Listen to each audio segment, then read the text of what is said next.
지난 5.18이 주말이었기 때문에 간단하게 대통령 기념사에서 그게 안 나왔어요. 헌법 이야기가 안 나왔어요. 개헌 이야기도 안 나왔고. 이거가 의미하는 게 뭘까요? 이번에 말을 하지 않은 이유.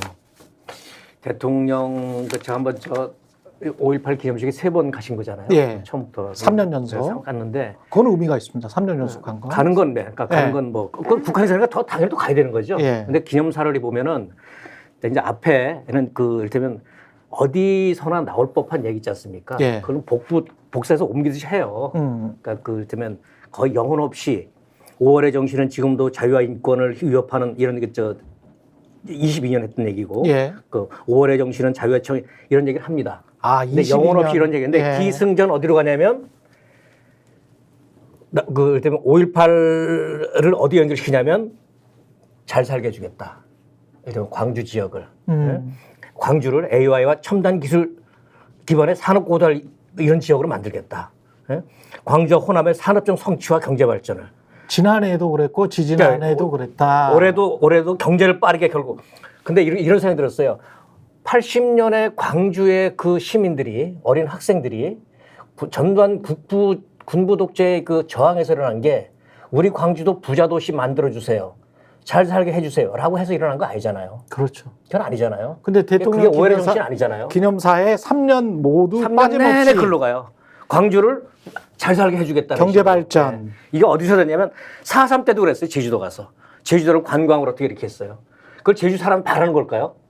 이게 왜 대통령이 그쪽으로 하는 게 이렇게 흘러가는지 모르겠어요. 근데 약간 피해자들 입장에서는 그리고 시민들 입장에서는 모욕스러울 것 같아요. 그럼요. 네. 우리 아버지 어머니 누나 형들이 그때 이를테면 광주의 시민들이 그 군부 독재에 저항해서 일어났던 게 이를테면 부자로 살고 싶어서 네.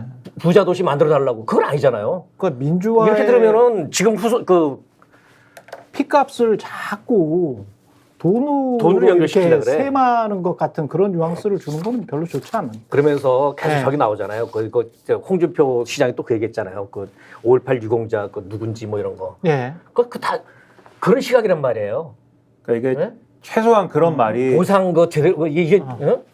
최소한의 진정성을 가지려면 그런 데에서 딴소리하는 사람들이 없어야죠. 그러니까는 당시 5.18 광주 민주화운동 당시에 북한군이 뭐 개입을 했다든지, 예. 무슨 그 다음에 무슨 유공자가 누구인지 이름을 밝혀야 된다든지, 무슨 또는 뭐가 어쨌다든지 이런 얘기를 하는 사람이 정말 없고 우리 사회가 5.18 민주화운동에 대한 모든 남아있는 의혹을 해소했고 누가 발포명령했는지 등등. 그리고 억울한 죽음이 어떻게 돼 있는지, 주검들이 어떻게 됐는지, 화장을 한 것인지, 어디에 그냥 묻어버린 것인지 등등에 대해서 다 해소가 된 상황이면 예. 대통령이 그런 얘기를 해도 어떤 진심이 있겠지라고 하겠는데 아니지 않습니까? 온갖 이상한 얘기들을 하는 사람들이 여전히 남아있고 그런 사람들이 또 국민의힘이라는 보수정당의 일부분을 또 차지하고 있어요. 그러면 마치 지금 어떤 그런 의문들이 해소된 것처럼 다 해소된 것처럼 말하는 게 저게 어떤 의미냐라고 하는 거에 대해서 진정성의 의문이 갈 수밖에 없고 저는 윤석열 대통령의 세계관 때문에 오는 문제라고 보는데 어떤 거냐면 아주 사실은 돈이 우선이지라고 하는 시선 자체가 천박한 것이기도 하지만 그렇지 않습니까? 그렇죠. 민주화 운동의 어떤 진정성을 확인받는 것 그리고 또 그 당시에 벌어졌던 진상을 규명하고 또 처벌해야 되는 사람을 제대로 처벌하는 것보다는 여러분 경제 발전과 여러분 주머니가 두둑해지는 게 더 우선 아닙니까라고 하는 시선 자체가 천박한 것인데 그렇죠. 저는 그래서 그게 윤석열 대통령의 어떤 천박한 세계관을 보여주는 거라고 생각하는데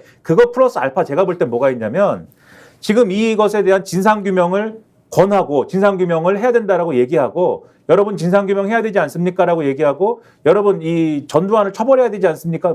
죽었지만 뭐라고 얘기하는 사람들은 사기꾼이다. 이 사람들은 여러분의 억울함을 이용해서 정치적으로 이용해가지고 자신들의 입속 챙기는 사람들이다.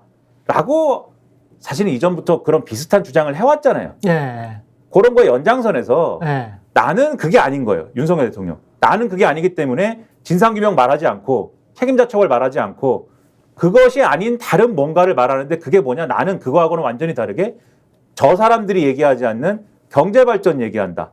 그런 거 아니냐 결국 이것도 전 정권 또는 민주 세력과의 차별화라는 그러한 자기만의 어떤 기준의 결론 아니냐. 네. 저는 그런 의심도 들어요. 어떻게 그게 아니면은 매년 욕을 먹으면서도 똑같은 얘기를 이렇게 참 합니까? 그래 맞아요. 왜 매년 이게 참 고집스럽다. 어? 그 세계관도 얘기했지만 참 고집스럽다는 생각이 그걸 했었고 또 하나는 그 대통령의 기념사가 공허하게 들리는 게 왜 그러냐면 앞에 얘기했어요. 뭐 5월의 정신은 뭐 자유와 민주주의. 지금 자유가 어떻죠? 표현의 자유, 언론의 자유 다 억압되고 있잖아요. 그렇다면 그때 전두환 군부는 총칼로 그 민주주의를 억압했다면 지금은 검찰을 동원해서 민주주의를 억압하고 있지 않습니까? 예. 현실은 현실과 말과 현실이 반대야. 예. 반대라고. 3년 내내 그래. 그렇죠. 윤석열 대통령이 그 보수 정당 출신 대통령 중에서는 처음으로 3번 연속으로 5.18 이 추도식에 참여했어요. 예. 그거 자체는 평가를 해줘야 네. 되는데 계속해서 이 연설에서 반복적으로 경제적 자유라든지 경제적 신장, 광주를 그거하고만 엮어서 이야기한다라는 거는 이 사람의 세계관, 그러니까 이 가치관 자체라고 이제는 받아들여야 될 것 같고, 근데 이게 법적으로 중요한 거는 공약 위반이에요. 5.18 정신을 헌법에 수록하겠다라고 약속하고 대통령 됐지 않습니까? 그렇죠. 심지어는 불과 한 달 전에 있었던 국민의힘 총선에서도 공약이었습니다. 예. 근데 대통령이 본인이 추도사를 하면서 그 말을 3년 연속 하지 않는다? 이거는 사실은 그 공약을 믿고 분명히 표를 행사한 국민들이 있을 텐데 그 국민들에 대한 기망행위예요. 사기죠. 그렇죠. 표를 예. 가져간 거죠. 그래서 이건 굉장히 문제가 있습니다. 마지막으로 그 문제, 그 개헌 논의가 혹시 또 개헌 1, 저는 개헌 2 이렇게 이제 구분을 하는데 그 일부 5.18 민주화 운동을 헌법에 넣는 것을 개헌 1이라고 한다면 사실은 정치권에서 지금 의도하고 있는 개헌 1은 개헌 1과 더불어서 대통령 중임제랄지 좀 더 지배구조 6공학을 끝내고 7공학 쪽으로 가는 것들, 그런 것들에 관한 개헌을 속으로 이제 생각을 많이 하고 있잖아요. 여권이든 야권이든. 그것을 굉장히 좀 두려워하고 있는 것 아닌가. 그래서 저 헌법 이야기를 안 하는 것 아닌가. 그런 생각도 좀 들긴 하더라고요. 오늘 네. 언론에 보면 코멘트가 이제 네. 대통령실은 그 5.18 헌법 전문의 5.18 정신을 수록하는 거에 대해서 마음은 변하지 않았습니다. 뭐 그 결국 해석해 보면은 시기와 뭐 계기의 문제다라고 얘기하는 거겠죠. 그렇죠. 근데 여당에서는 무슨 얘기를 하냐면 황우여 비대위원장이나 이런 사람들이 네. 그러니까 지금 야당에서 얘기하는 지금 말씀하는 개헌 1이라고 한다면 개헌 2.